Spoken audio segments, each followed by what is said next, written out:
All right, we made you wait, but here it is, part 2 to the constipation conversation. Look, that kind of worked, right? Constipation Yeah, it did. conversation. There's some alliteration right there. Double C's. Should I go back? Should I go back and title the first episode Constipation Conversation? I see here's the risk, and Amy knows this full well. I title the majority of our episodes, and sometimes I just title things the way I want to title them, even though I know that they won't perform as well. So, for example, do you remember when I titled the one where we talked to Jason Harwilek? It's like hippos, something. I think I titled it Talking Hippos with Jason Harwilek because there was a joke somewhere in there about like, we're going to talk about hippos today. Because everybody assumes that we would talk about the microbiome with him. So I cracked that joke and then I titled the episode that way. And part of me was like, haha, you're so funny, Nikki. And then part of me was like, you're a moron because it's not going to perform as well. And people are going to be really confused and not click on it. But yeah, constipation conversation. I was going to call it constipation root causes, but I'm kind of liking the ring of this. We'll have to see what I go with.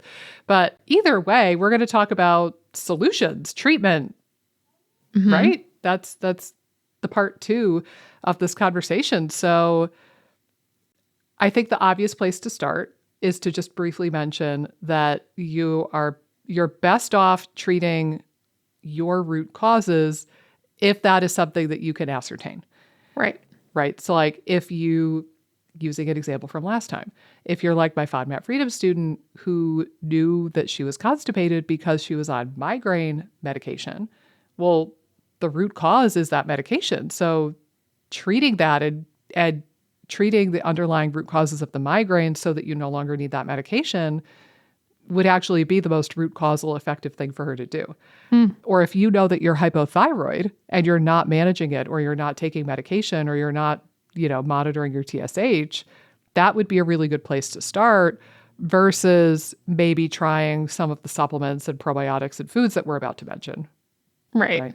Well, and like, I think you're dead on. I think, again, it just takes understanding your case. If you have constipation secondary to medication or secondary to hypothyroidism or secondary to diabetes or something like that, you want to approach things a little bit differently. Yeah. Or stress or inadequate fiber intake or inadequate calorie intake. Like, would you agree that we see a lot of people who come to us and say either that everything they've tried has not worked, or they have found some things that work very temporarily, but then they lose effectiveness? Like, I hear that all the time. Oh, 100%. I just actually had a prospective new call with someone who I was reviewing her prep form. Like, I have a little discovery call form that they fill out. And on the prep form, it's like, I've tried everything. And I talked to her and I'm like, oh man, like, has she really tried? Like, and again, I know that she hasn't tried everything, but I'm trying to get a gauge of like what she actually has tried. And in reality, I think it was a much more narrow amount of things she had tried. It seemed to be very much focused on killing. So a lot of SIBO protocols, a lot of herbs and antimicrobials and antibiotics, but not really much else. So yeah, it is interesting because I do think we have, sometimes the way we're looking at it might seem like we're out of options, but in reality, there's usually so many different options or ways to help improve different things like constipation. Yeah. Well, and I'll bring up something that you brought up many moons ago. When we did the FMT episode way back at the beginning of season 1, I remember you saying that was your Hail Mary. You felt like you had tried everything else, and this was like your last-ditch effort to do FMT. But now, years later, when we recorded the episode at least, you said, now looking back, you could see clear as day, you had not tried everything. There were a lot of things that you could have done that you didn't do at the time, right? 100%. So yeah, it's... Again, we're not immune to this. No, we're definitely not immune to this. And again, I think that the gut health world at large, a lot of times, has a model that you're operating in. And it's much narrower than the actual strategies that do exist for that said issue. So like, for SIBO, it's antimicrobials, it's clearance, but there's so many different ways to help with SIBO and IBS. So, I think that usually, unfortunately, there's a lot of marketing spewed at, the popular interventions, but it leads people to think that these are like the only options, and there's a vast variety of different things to consider and think about and use. Yeah. Well, and I think also, not only do individuals oftentimes have blinders on, and again, we're not immune to this. We do it too, Right. with our own stuff, because it's just hard to be objective and unbiased about your own situation and your Right. body and your experience. But also, I feel like I'm getting old, Amy. The older I get, the more I realize that there are cycles and phases and trends. And so not only does the individual have blinders on very often, but like collectively, society has certain blinders on, and that can really skew the individual's perception of things. So for example, dietarily, what are the hot diets right now, Amy? Oh, dietitian of mine. Keto, carnivore. Right.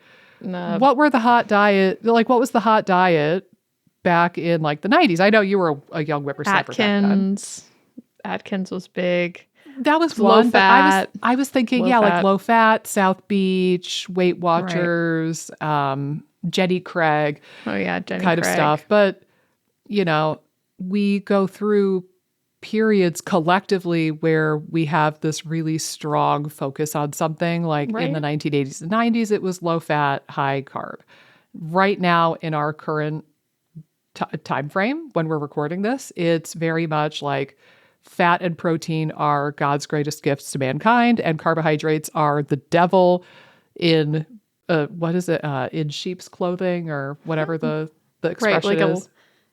A wolf in sheep's I was close. Whatever.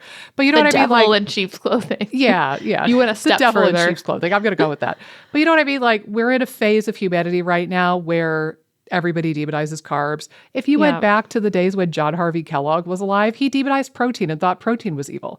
Right. So like, well, it reminds me too just of the evolution in eggs. Like now eggs have kind of come back into favor, but historically, in the 90s, they were demonized as causing all sorts of heart issues. Oh, and if you eat an omelet, it better disease. be egg whites. Right. And similarly, I'm gearing up for the actual point here, which is, 2 points, is that like nutritionally, we have these cycles that are like a decade or two in length, it seems like. So you could have the perception, I tried every nutritional strategy, and it's like, no, a lot of people do every nutrition strategy within the umbrella of low carb because that's what is popular, and that's like what we're seeing and what we think is appropriate in this current time frame. But you haven't tried all the diets that exist. There are hundreds of them. I guarantee you haven't tried them all. Right. But similarly, now the older I get, the more I realize that diagnoses can get trendy and popular and wax and wane, particularly in the holistic space. So for example, right now, what is the trendy one that we talk about an awful lot? SIBO. Oh my God. And everybody under the sun thinks that they have SIBO right now. And I think it really kicked off initially with like the SIBO summits and Alison C. Becker kind of coming on the stage and Dr. Pimentel getting bigger, like kind of in that 2014, 2015 kind of time frame. And so we are at the tail end of a decade of SIBO. But when I was in school and when I was struggling with my gut health, you know what the trendy diagnosis was? Leaky gut. Yeah. Everybody and their brother had leaky gut this, leaky gut that. You have to test for leaky gut. You have to take boatloads of glutamine. It's all leaky gut all the time. Well, what was the trendy diagnosis before leaky gut? Candida. Yeah. Even back like into the 90s and early 2000s, Candida was the crowned princess of hot, sexy, functional, integrative, holistic diagnoses. And it was the thing where, frankly, I think part of the marketing and part of what happens with holistic professionals that's really dangerous is this idea of everybody else has told you lies, right? Yeah. Like your GI doctor, your PCP, your OBGYN, all of those doctors either have told you lies or they don't know the truth because they're not educated on the truth. But Right. I have the truth for you right here, and I'm going to give you the real diagnosis, the real lowdown, and we're going to get you better. And like, sometimes that's true, and sometimes there is an element of that going on. But again, I think everybody was being diagnosed or overdiagnosed with candida back in the 90s and 2000s. And some people, that was accurate for them, but a lot of people, it was quackery and hogwash. Same thing in like the, 2010-ish kind of ballpark when I had IBS and I was struggling. Like everybody and their brother was told that they had leaky gut, leaky gut, leaky gut. And now it's just the same thing, but it's a different name. And everybody and their brother is told that they have SIBO. And in reality, that is true for some people, but not all of them. And so people are hyper focusing on the SIBO diagnosis, and they're so stuck in that SIBO viewpoint and that paradigm, and they don't realize that they're just stuck in this weird little time warp bubble and they're not seeing the whole truth. Right. So. No, 100%. And I feel like, are we going to, now I'm like, we got a little off the constipation path. It was there somewhere, Yeah, right? It was there. It was there somewhere. I'm thinking where we should go from here. How do we bridge it? Well, Yeah. I guess my point, I guess my point is, again, like if you are dead set that you have constipation because you must have emo or methane, or like it has to be because carbs are bad, and like if you're stuck in a rut and if you're not able to see the truth of the matter and you're not able to be objective, then you're going to remain stuck, quite frankly. Yes. Okay. But that makes total sense. Yeah. So now we can talk about some solutions, right? So again, acknowledging, treat the root cause, try to be as objective as possible. That's the first kind of piece of the puzzle. But now we could talk about some actual strategies. And I'm going to lead with one that you talked about briefly in the last episode, which is circadian rhythm stuff, right? Like a little morning sunshine, eat around the You want to elaborate on that a little bit? Because that's a good starting point. Yeah. I mean, the key is that your gut has a rhythm and likes consistent timing. Certain things, your microbiome has a rhythm that it starts to develop. If you're all over the board with when you go to sleep, when you wake up, when you're eating, you don't really, you can't really evolve to have a consistent rhythm gut function wise. The gut can't prime different functions. If you eat at typically noon, then your gut starts to say, okay, we can kind of prepare for that. We can be ready for when the food comes in. We can help start kind of getting juices flowing, getting your body anticipating. Right. Anticipating the meal. I think similar things happen with like sleep hormones, and different hormones kind of get anchored by your circadian rhythm too. Like think about cortisol is high in the morning and low at night. And that makes sense to kind of wake you up and to put you to sleep. Even things like testosterone, thyroid hormone, like a lot of hormones have a rhythm. Yeah. And if you think, sorry to borrow the mic for a second here on you when you were on a roll, but pooping is almost always a circadian event for people. Right. And this is of note for constipation too, is that most normal people normal pooping people will tell you that they have their bowel movement in the morning. And a lot of people, it'll be within a pretty short amount of time of them waking up. Right. Versus if you talk to people with constipation, a lot of times they're having bowel movements at all odd hours of the day, like sometimes in the morning, sometimes right before bed, sometimes at lunchtime, and it's kind of all over the place. And that does strongly hint at circadian rhythm disruption on some level playing a part. Right. Yeah, I think you're right. I would say typically people have like a morning.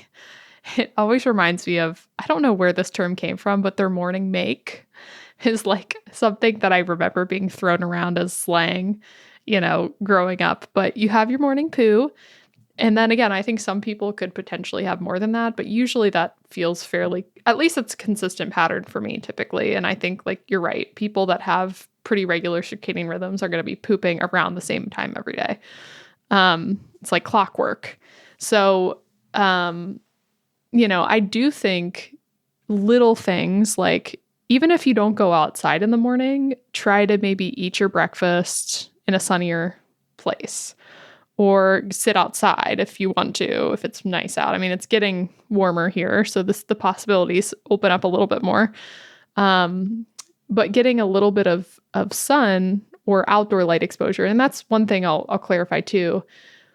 Even on a cloudy day, the the brightness of outdoor lighting is way brighter than anything inside. So that's something that I think people underestimate is they're like, well, it's cloudy outside, or I live in the UK. So like going outside won't help. And I'm like, no, it will help because it's still brighter than any of the lights in your house to go outside. So and I've noticed that too, because I'll stay in here and sometimes I will have it a little bit dimmer in here, but when I'm filming or a lot of times I'll have like some of my lighting rigs lit up. And I feel like this is very bright in my room right now, but then I'll step outside even on a cloudy day and I'm like, oh, right. It takes a minute for the old eyeballs to adjust to this actually. So you're right. Even on a cloudy day, even if you live in Seattle, it still probably would be beneficial to get your butt outside. Yeah, it's so interesting too, because, everyone talks about the health benefits of vitamin D. But I think vitamin D can be a little bit of a proxy data point for outdoor light too. So like people that have higher vitamin D levels and maybe their health is better are also probably having a little better circadian rhythm and they're getting benefits from that outdoor light. Just by like getting that light in the eyeballs, it tells the body like, oh, it's daytime, and the body can kind of like regulate that rhythm better. But yeah, I think that doing a little bit of that certainly would help. We've talked about this before. Some of my clients that have had really disrupted rhythms, I don't think it's super common, but they're shift workers. Like, no matter what gut stuff's going on, I feel like we never really made progress while they worked shift. Because it's really hard to have a consistent rhythm. And then there's other people that aren't that extreme where it's just like, oh, like my lunch is all over the place. Like I don't get outside. I had one lady who was a nurse. She made me really nervous because she was like a surgical nurse and was in a surgery all day. So like went in, it was dark in a surgical room, no, like for hours, like she'd be in a surgery for like 8 hours, no light. Then an office with like an internal office inside the doctor's office, and she had horrible like thyroid issues too. But I was always like, oh my God, like we need to get you some light at some point in your day. But it was really challenging. But yeah, I think usually people don't have quite that extreme. They have, their lunch schedule's all weird. And like sometimes their dinners are weird. Like there's more just inconsistent timings, and solidifying and narrowing that down and just getting kind of some morning light would make a big difference. And I think what you're trying to say there is that there are some rare cases where it's genuinely a struggle and this is not going to be in their control. So again, like she can't be in an 8-hour surgery and at hour 4 be like, okay, BTW, like I need to go get some sunlight on my eyeballs. My lunch outside. Yeah, like that's not going to fly. You can finish probably. Up the surgery. Yeah, you got this. Right. But you can't just peace out on a surgery. But I think for the majority of people, it's a choice. Right. Or it's like an absent-minded lack of choice too. Right. Like, oh, I didn't think it was important and it wasn't on my radar. And I just had an appointment with somebody, like an established patient. We've worked on a lot of things. And for at least the second time I brought this up with her, she doesn't take a lunch. She just does not eat lunch, and she doesn't leave her office. She's in her office all day and she never leaves. And then she's wondering why she's bloated in the afternoon. And I'm like, maybe give yourself 15 minutes away from your computer. Right. And and like move around for 5 minutes, like do anything else. But she's answering emails, eating her lunch at her cubicle. Right. And she was like, but if I skip lunch and eat through lunch, then I can leave and get out of here faster. And I'm like, okay, but Right.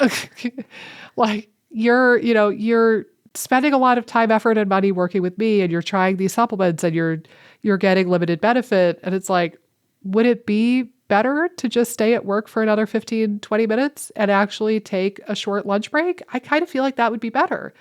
Right. I don't know if she'll do it. I yeah, recommend it's it. so funny because like I feel like I need like a long lunch break. Oh, I do too. I'm down to like a cozy little lunch break. Like take my time. I was talking to my dad during my lunch break because he was watching my daughter. Like we were just chit chatting away about random things. But yeah, I can't imagine not taking a lunch break. But it's a really common thing. I think you're right. But yeah, I think that consistency will breed more consistency in stools and help relieve constipation. Yeah. So yeah. Kind of on the train of things that people could do for very, very cheap or for free. It's just a matter of actually doing it. Movement. Yeah. Like exercise is a great thing for constipation. You could start with baby steps, literally and metaphorically, and you could just start walking outside a little bit. Or you could go all in and start playing tennis or doing CrossFit or doing whatever. But movement is really great. And it's been shown to help with constipation. But you could look at it this way. Movement and getting your blood really pumping is pushing more blood into the brain. And it's activating the brain.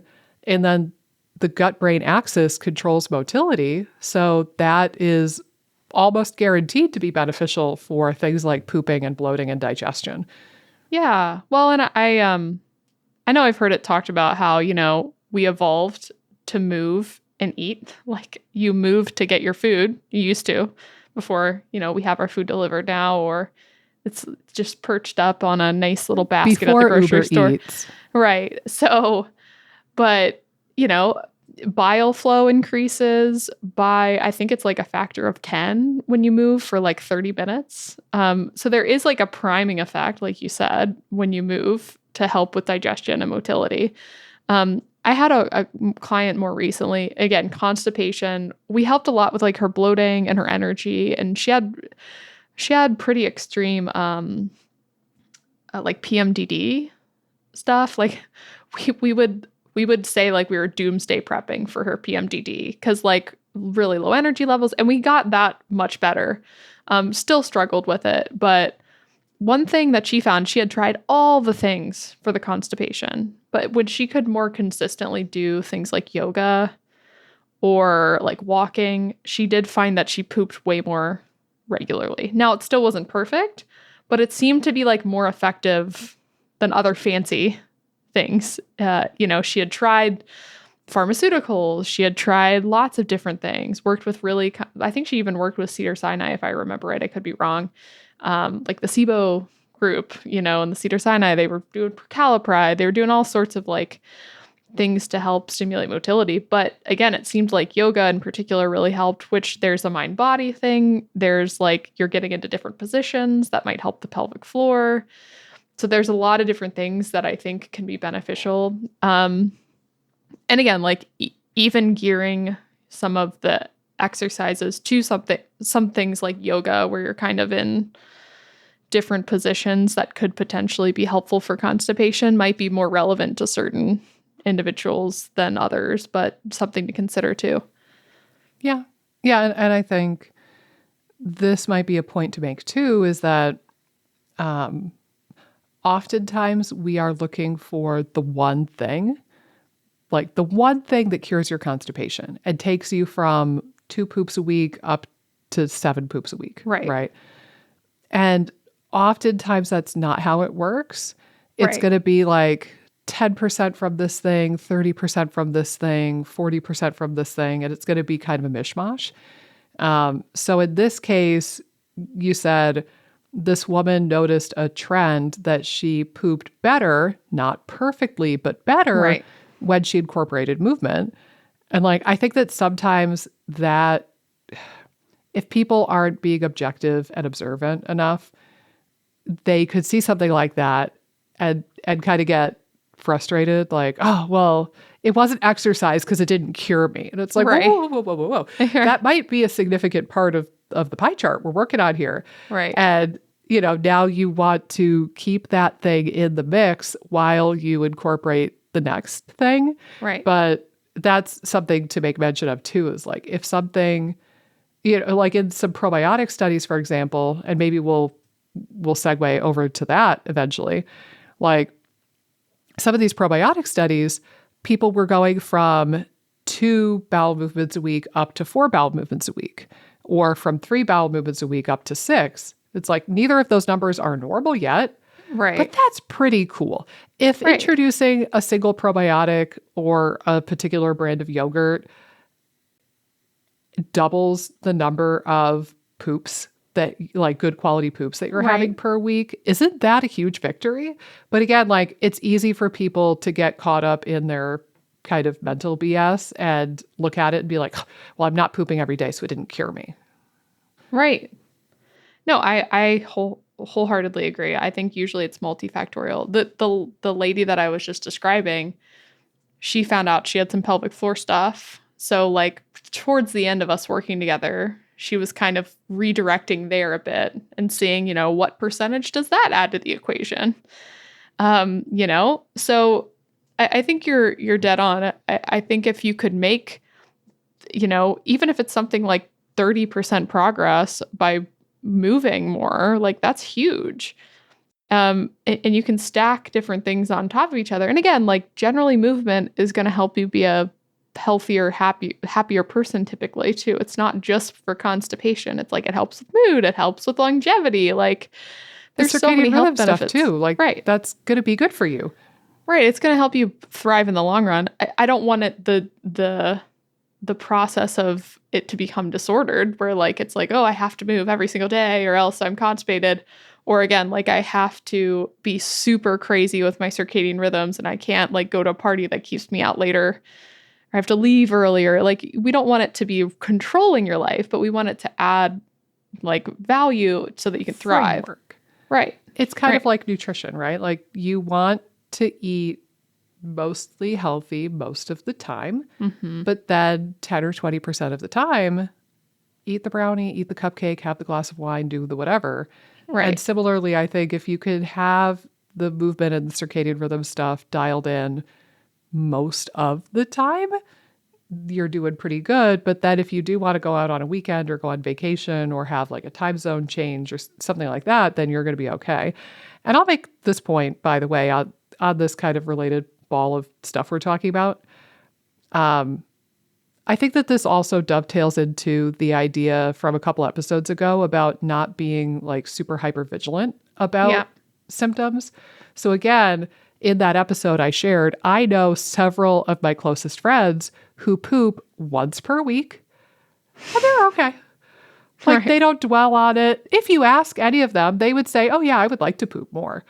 But they're not like Googling until all hours of the night. They're not freaking out. They're not really even trying to do anything about it. They're just like, yeah, I don't really poop.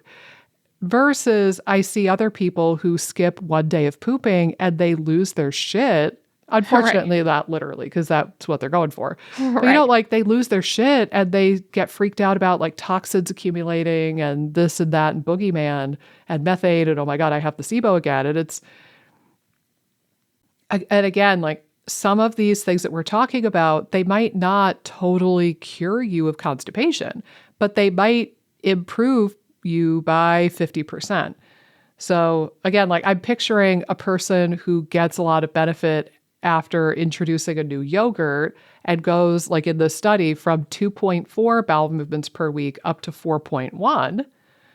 Right. But again, like that person, if they are super like OCD and hypervigilant, that person is going to skip a day or two of pooping and they're going to be like, oh, it didn't work for me. And they're going to abandon it. And they're not necessarily realizing that that actually did move the needle in the right direction quite a bit.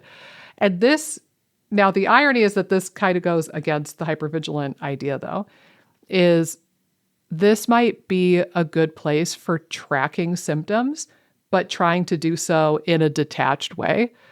Like again, you don't want to track symptoms and have it be like this obsession and over analyzing it and body scanning and doing that sort of stuff. But writing down when you poop or using a poop log tracker thing, like that's actually fairly easy and non-invasive to do.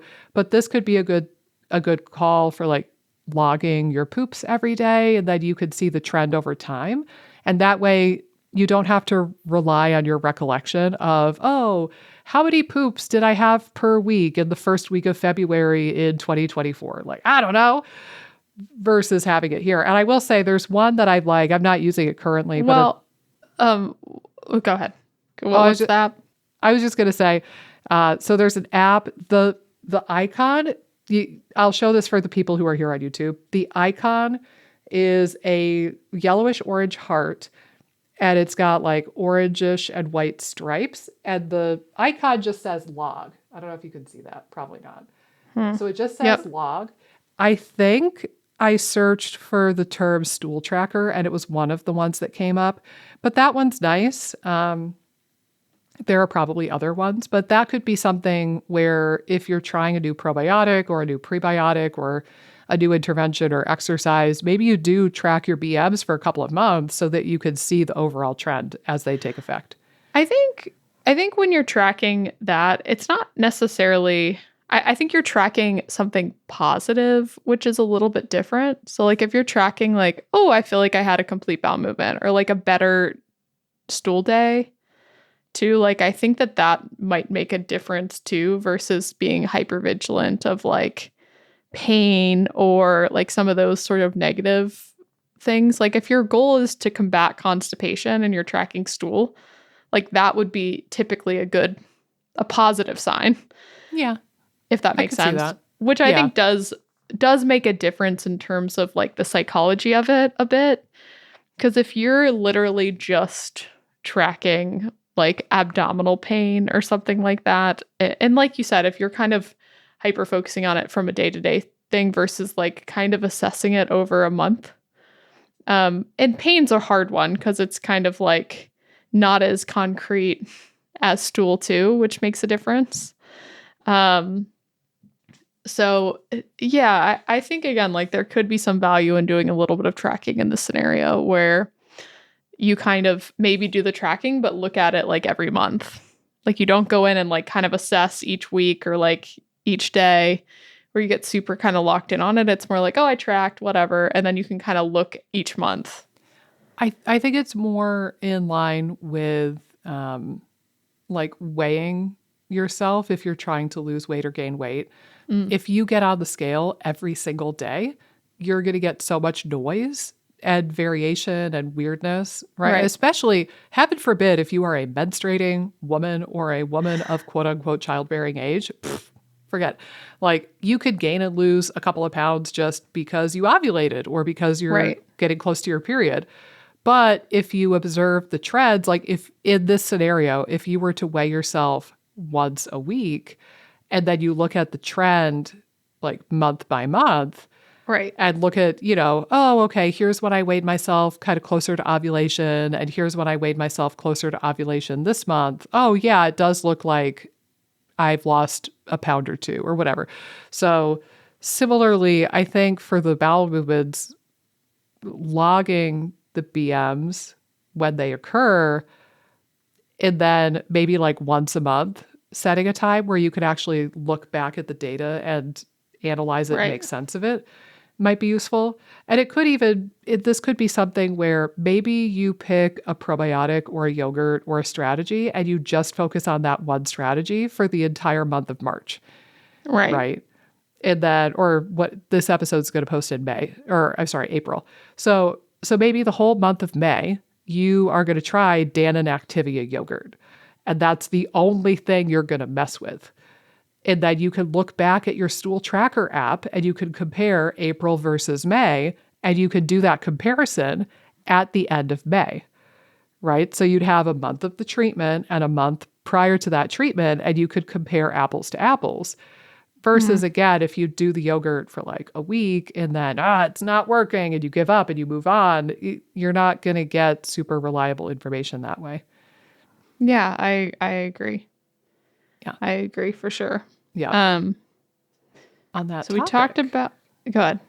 I was going to say on that topic, probiotics are obviously a great thing.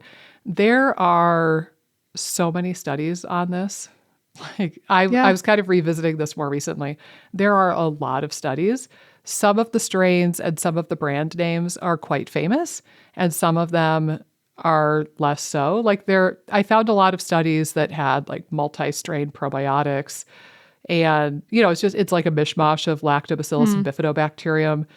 Pretty much almost every single study that I looked at for probiotics treating constipation, like they pretty much universally were helpful.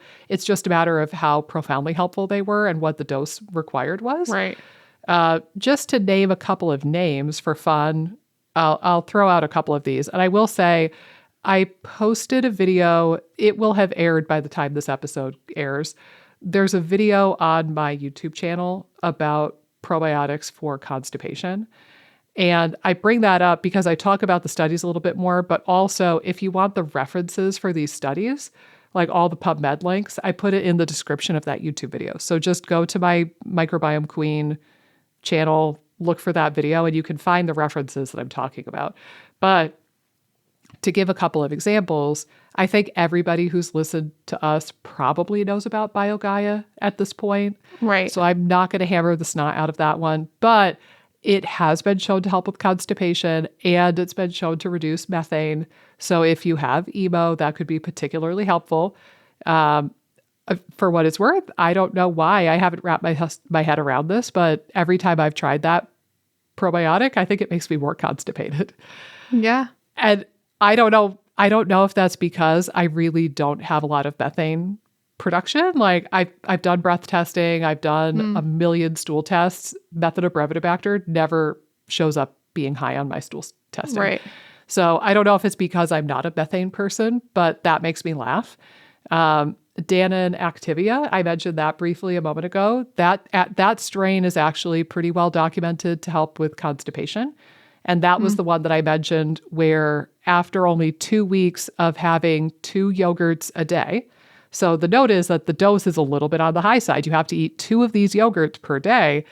But after 2 weeks, that group of people went from 2.4 up to 4.1 bowel movements per week. That's pretty neat. Well, you know what's interesting about that? Do you remember like the Jamie Lee Curtis commercials? Baby. Yep, you could poop just like her. I know. God love her, having to be on those poop commercials. Yep. It's funny how commercials get in your head. Mike and I were trying to explain this to Jess recently, that jingles are really important and you don't realize what an earworm it is.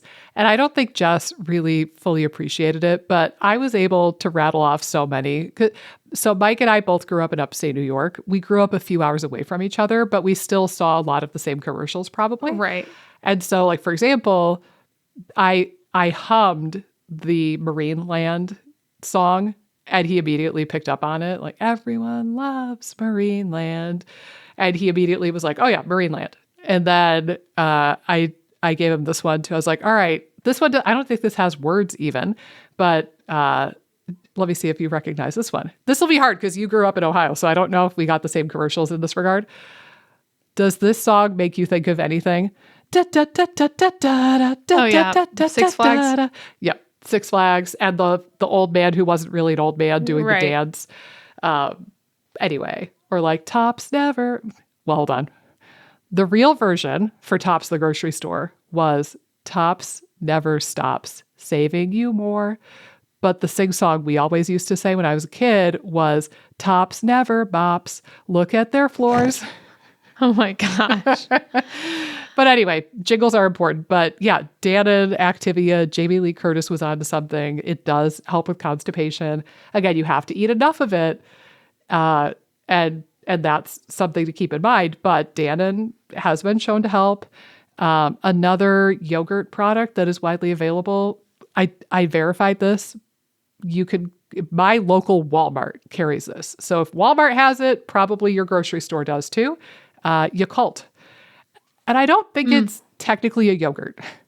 I think they call it a fermented dairy drink, but Okay, yeah. they're like these little teeny shots of fermented milk stuff. Again, technically, I don't think it's yogurt.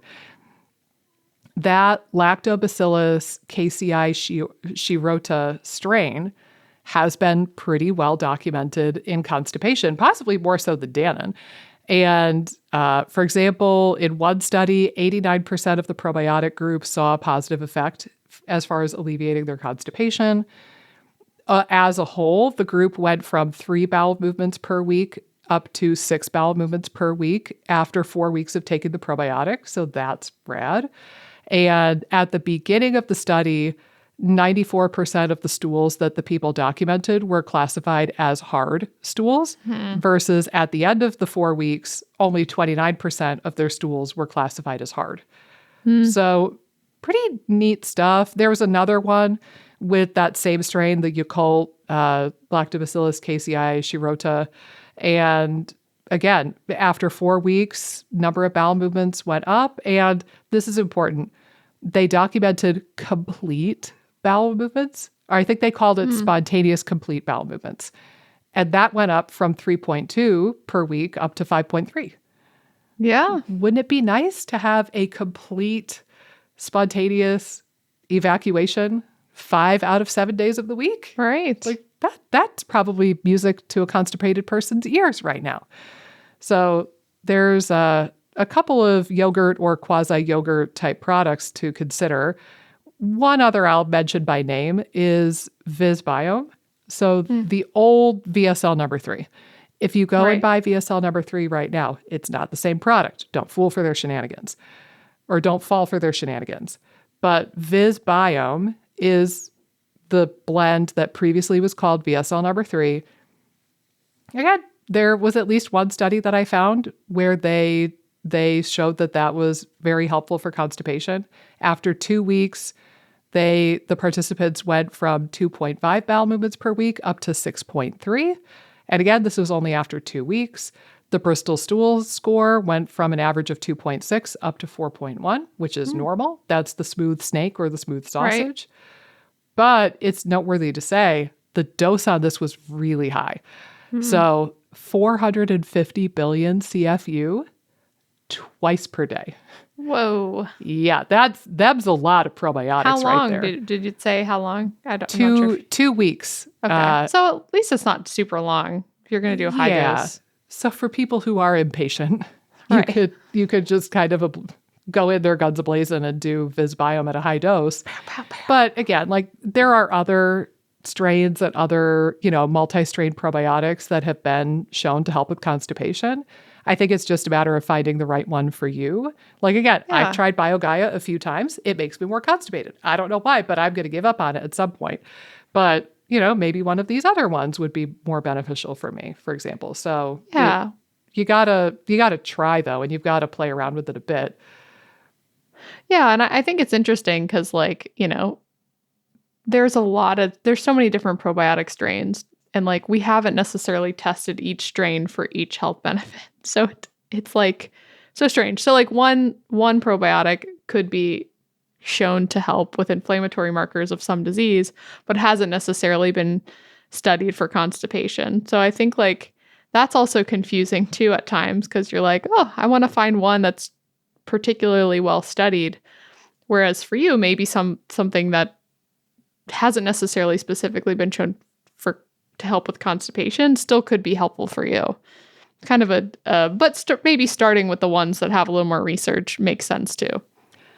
Yeah, and that's how I feel about it. It's like we know so much, so we might as well try to take advantage of the knowledge that we do have and the research that we do have. But also, it's really important to acknowledge that human beings haven't researched everything yet. Right. And just because nobody has tried researching the effects of zinc on constipation, it doesn't mean that the link isn't there. It's just maybe that hasn't been researched yet. So there's got to be at least a little part of your brain that's open-minded to just experimenting and see what your body does with it. 100%. Yeah. 100%. Well, dietitian of mine, I have another thing that I'd like to bring up briefly. There are a handful of foods that I found some fun studies on. And some of these you're going to know right away. But I found some studies that coffee, prunes, kiwi, a lot of studies on kiwi. And that's the one that's all over Instagram, right? Like 2 kiwis a day. Right. Kiwi, flax seeds.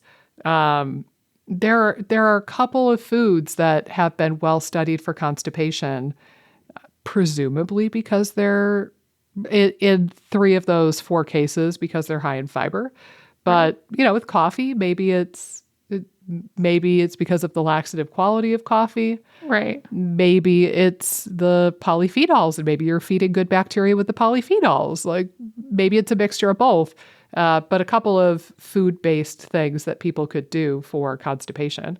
Can you think of any others that I neglected? I know kiwi's the one that's been more popular in the Instagrams in the last couple years. I know the coffee one too. I wonder a little bit about it being a bioflow supporter, like it just being bitter, like the bitter quality of it too, being at play with some of the motility sides of things. Yeah. But I can't think of any like specifically. Again, I think in general, the fiber piece, which we talked about last time, like that's number 1 priority too, of just figure out where your typical fiber intake is falling. And you could get into different fiber supplements too, but you're much better off trying to work in some fiber dietarily first, I think, is like the first priority. Now, again, if you want to do it at some point, do like some additional things with prebiotic supplementation. I think that that's something you could certainly experiment with, which I do think it can help with constipation.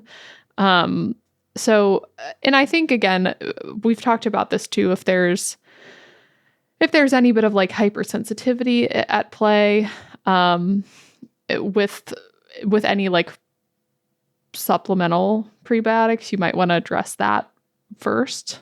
I know we talked about that in the Jason Horolak episode. Like if fiber has generally been problematic because it caused you pain or anything like that, you might want to work on some upstream stuff first. But I think getting your fiber intake up, you could play around with prebiotics. I know, we really like PHEG. We've talked about that a lot. I think, again, it typically doesn't produce tons of gas. And it seems to be really helpful at lowering methane. So people that's pretty well studied for constipation too. Yeah, like that. Right, for sure. If we're just going based on the numbers, I was going to share this. So another one that's famous is psyllium, right? Psyllium husk, like Metamucil. I was surprised, though. I was only able to find a couple of research studies on psyllium and constipation. And maybe I just didn't look hard enough. I don't know. But I was only able to find a couple of studies for psyllium and glucomannan, respectively. But I found a lot of studies on PHGG for constipation. I'm like counting them up right now. I think 6 articles that I was able to pull lickety split. So even just by the numbers, not talking about the results of the individual studies, PHGG is very well studied for constipation. Right.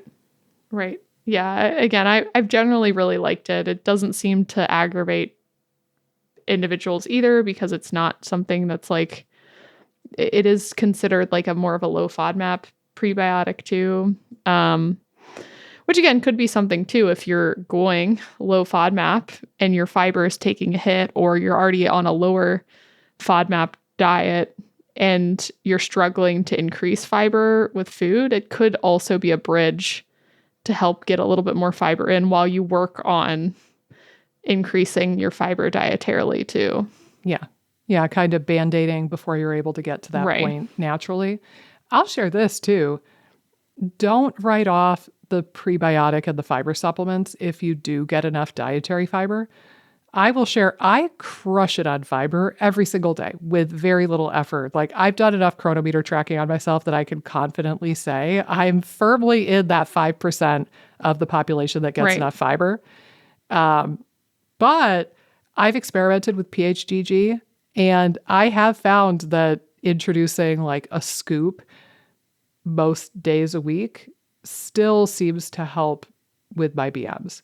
Yeah. And again, it's not purely a fiber quantity kind of thing. I think it's like the quality of it and what it's Yeah. doing to the stools and like moistening the stools or something. But I have found PHGG to be helpful despite the fact that I get plenty of dietary fiber. Right. Well, and I think, certain prebiotics too, like supplementally, like could be providing, again, just a real concentrated version of, certain food for certain microbes that are really helpful. Again, that's kind of what a prebiotic is. It should be feeding the very healthy probiotics. But yeah, like even, doing a course of GOS or something like that, or something just to kind of beef things up a bit, too, could potentially be helpful as a way to sort of rehab some of the microbes a bit. I kind of wonder if that's why PHGG agrees with me. The funny thing is, too, I did not like PHGG when I took it at a higher dose. Yeah. I thought it made my stools like kind of mushy and sticky, and I didn't think it was good for me when I tried it at a higher dose. But when I went back to a more moderate dose and played with it more, I ended up liking it. But I wonder if it's because it's feeding bifidobacteria and like maybe some other guys like lactobacillus and some critters that I just happen to know tend to be low on me. Right. So yeah, that could be the connection there. Again, it's not because of methane, because I'm not a methane person. Yeah. And again, people usually associate PHGG with methane, but again, it's helped me despite me not being a methane person. Right. And I will say too, like, when it comes to different types of fibers as well. So like this is something you could see too being a little bit more low carb. Typically like more carbohydrates are going to have more soluble carbs. So like actually they're sort of the carbs that are going to feed microbes more so than like the insoluble, like bulk type, like bran. Right. Type fiber. And again, like there's benefit to that too. Like you want a balance of those two things. But if you're kind of leaning really heavily on like hardcore vegetables, less like starchy, less fruit type fiber, roughage. Right. You could potentially be a little low on the soluble side too, which, potentially you would benefit from either adding some soluble fiber in or taking some form of soluble fiber supplement. So like that's like a very nuanced conversation, I think, from a fiber standpoint, but it is something to consider with like where the sources of your fiber, if again, like they're less like starchy and less like fruit based, like usually there's more soluble fiber in fruits and carby stuff. Well, and FODMAPs, right? Like right. FODMAPs are pretty much soluble prebiotic fibers at the end of the day. So certainly, and it makes me go back to the dietitian, I think you said, that was saying low FODMAP isn't a low fiber diet. It's like, well, hey, the way it's practiced, it usually is. But also, you're taking away a lot of soluble fiber. Right. And what you're left with is the roughage and, the bran and that sort of stuff and the green beans. And I still remember this. You know how certain things stick in your brain for all of eternity? Like mitochondria are the powerhouse of the cells. We get taught that in 10th grade biology class, and it sticks in our brains until the day we die. Similarly, I'll always remember like all of my nutrition classes, the way that they would explain it was that insoluble fiber, roughage, scrubs the colon clean. And it's like a raft for cholesterol and bad things to ride out on.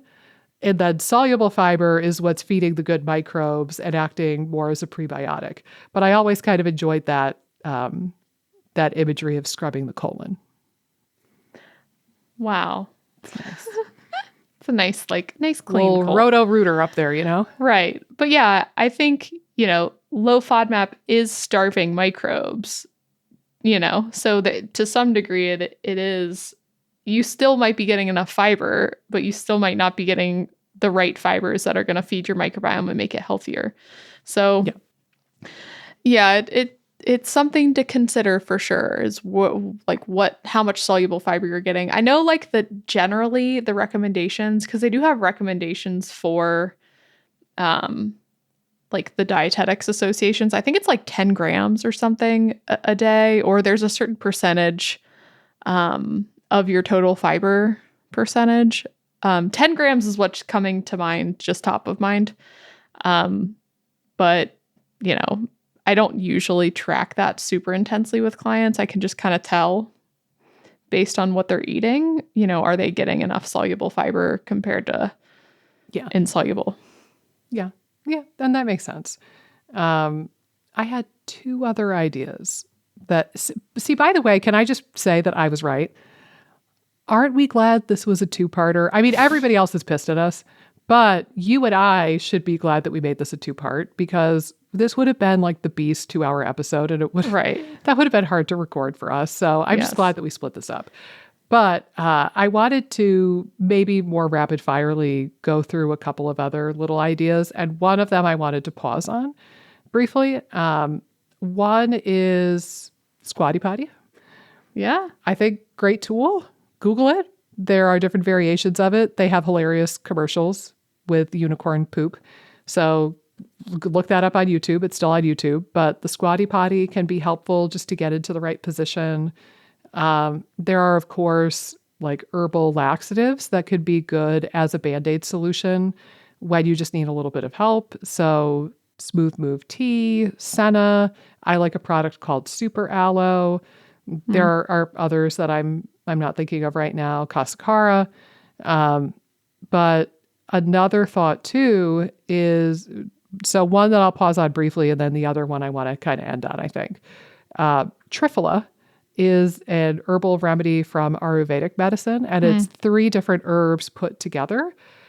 Oftentimes, in like Western kind of Google, like internet wisdom, we might think of it as an herbal laxative a bit, but it's really pretty talented. It seems to modulate the microbiota. It is a little bit of a laxative, but it also appears to be a bit of a prokinetic. In Ayurveda, they kind of treat it as like one-stop shop for your colon. Like, this is going to do everything that your colon needs. So it's a pretty talented herbal blend, and you could get it in capsules and take that. And that has been helpful for constipation for some people. But the one that I wanted to possibly end on, unless you have other ideas, is magnesium. Mm-hmm. I think that this is probably one of the big go-tos that people go to as soon as they decide to start working on the constipation, right? Like, they Google it, they find something like Natural Calm, and they take a whole bunch of that, and it helps them poop, and they're like, oh my God, hooray, this is it. One minor point and one major point that I wanted to bring up, and I think you're going to agree with me, is I think that magnesium is probably going to help you poop more so if you were deficient in magnesium in the first place. If you already get enough magnesium and you're not depleted in it, taking magnesium might not be super stupendous for you. Right. But the bigger thing I want to pause on is, would you agree with me that you can't take too much of this, and that some people way overdo this? Oh, 100%. I mean, I think, I will say that I think magnesium deficiency is really common. I think looking over Chronometer, it's one that I see pretty low in pretty high percentages. So I do think magnesium deficiency is something that's fairly common. So it might be why magnesium is a popular option and people seem to get some benefit.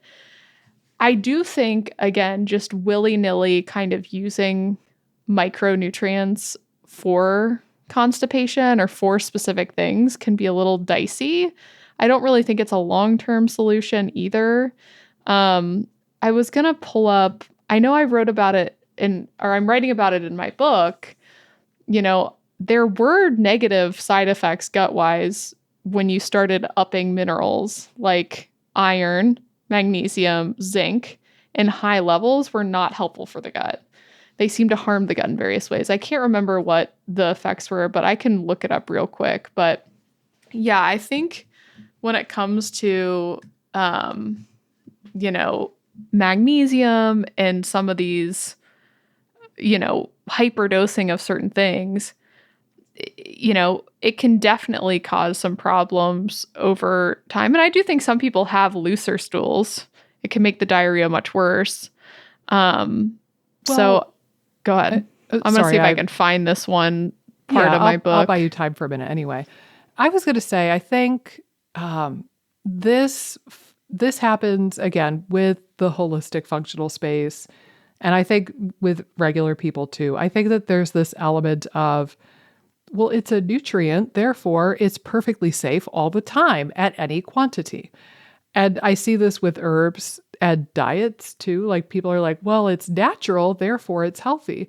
And they don't want to talk about like, no, if you take heroic, insane doses of oregano, like Alison C. Becker doses of oregano, I guarantee you are obliterating the rest of your microbes. Right. And there will be collateral damage just like an antibiotic.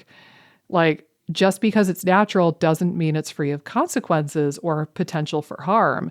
And similarly, like, yeah, the diet that you're doing is natural, I guess, like modifying your diet is a natural thing. But also if you're causing nutritional deficiencies or disordered eating or hypervigilance, like that can be very harmful. And magnesium is similar. Magnesium is wonderful, especially like if you go from being deficient to not deficient, that's going to be great. But you can overdo a natural nutritive thing like magnesium. And I see this moderately commonly. I think it was the last group with FODMAP Freedom. We had 2 women, and this came up on a Q&A. I was talking with two ladies at the same time. And what is the RDA for magnesium for women is what, 360 milligrams? Something around there. I know it's like 350 to 400, somewhere in there. Yeah, somewhere in that for ballpark. Like guys and girls. Yeah. Yeah. Well, both of them revealed that they were taking well over 1,000 milligrams of magnesium every single night and had been for a long time to help with pooping. And I had to be the one that was like, whoa, I would actually like to talk about getting you off of that because you're going to mess with the absorption of other minerals. Like you're way overshooting your RDA. There's no need for any human being to take that much magnesium. Right. And they were surprised because again, it's natural, it's nutritive. I thought it was safe and I thought it was wonderful. So, I feel like nobody needs to go above the RDA because you're going to get something through your food. Right. Too. And I think again, like someone taking, 100 to 150 milligram supplement a night is also different than taking 1,000 milligrams. Yeah. But I still think, again, it can Band-Aid or be like something that kind of helps you a bit. But I think for most people, again, it shouldn't be this long-term solution. But I did find it in my book. I talk about excess levels of zinc, iron, and magnesium seem to have negative effects on the microbiome specifically. All 3 of those seem to lower diversity and cause more imbalance in higher doses. And then all 3 in higher doses can cause diarrhea. So again, I think if you're utilizing this strategy for the short term or you have a deficiency, I think it can be really helpful. It's all about the Goldilocks effect to some degree. Like filling a deficiency has value and working on making sure you're getting enough in dietarily has a lot of value. But using it as like a long-term strategy for your constipation is probably not the best option. Well, and in the case here of magnesium, it's like, are you using it nutritively? Right. To try to remedy a potential insufficiency in your diet, or are you using it as a laxative? So when you're going in with 1,000 or more milligrams of magnesium in the form of magnesium citrate, and you're doing that every single day, you're using it as laxative. It's probably not going to be that much tremendously better than like Miralax or Aloe or Senna or any of the other bona fide laxatives. But like you said, it's different if you happen to know that you don't get enough magnesium in your diet and you're taking an extra like 100 to 200 milligrams to kind of like fill the gap from your diet. And if it so happens to help you poop, then great. But that's a different scenario versus what I find a fair amount of people do when they discover something like magnesium citrate. Right. All they know is it works and they get Right. excited. And all they know is that magnesium is a nutrient that's needed for human life. And they put 2 and 2 together and they think, oh, I'm just going to do this at a high dose and this is my answer. And that's Right. not all it's chalked up to be. Right. Well, I think we covered constipation pretty well in these 2 episodes. I'm sure we'll do another constipation episode sometime way down the road. We'll think of new things. But I think for the time being, we have wrapped this up and put a bow on it. And now Amy's bored. So I know, that's I'm great. yawning. I Cece's been yawning now too, like just like performatively, you know. That's like when adorable. she puts her baby dolls to bed, she'll be like, That's so cute. it's really Aw. cute. She's like, I'm tired. Well, if I can keep you awake for one more moment, Amy, I was going to ask, why don't we remind people where they can find us? Because we haven't done that in a Yeah, hot it's minute. true. So if people wanted to find you, what is your website and what is your Instagram handle? Amy _Hollenkamp_RD is my Instagram handle. My website is, I have the SIBO diaries, which again hasn't really been updated in a while, but feel free to rummage around in there. But yeah, those are kind of the two other areas you can find me. Yep. And for me, my primary hangout is here on the podcast and YouTube. I'm getting back into Instagram slowly but surely, but on Instagram and YouTube and TikTok, funny enough, but I'm never on there. You can find me as the Gut Microbiome Queen. So on Instagram, it's gut.microbiome.queen. On YouTube, just search Microbiome Queen and you'll find me. And my primary website, the best way to find my stuff is if you go to www.fodmapfreedom.com/social. So that's the link that I use as like my link in bio link. Right. And it's basically a directory of all my stuff. So there's a link to working with me privately, my group coaching program, FODMAP Freedom, my practitioner course, a lot of little freebies and downloadable things that you can get from me, the podcast, the YouTube channel, like everything's kind of in that link tree-esque link. So yeah, go find us. We're both excellent follows. You won't regret it. And we will see you right back here on the next episode of the IBS Freedom Podcast. Until then, may you have the fluffiest, most beautiful poops.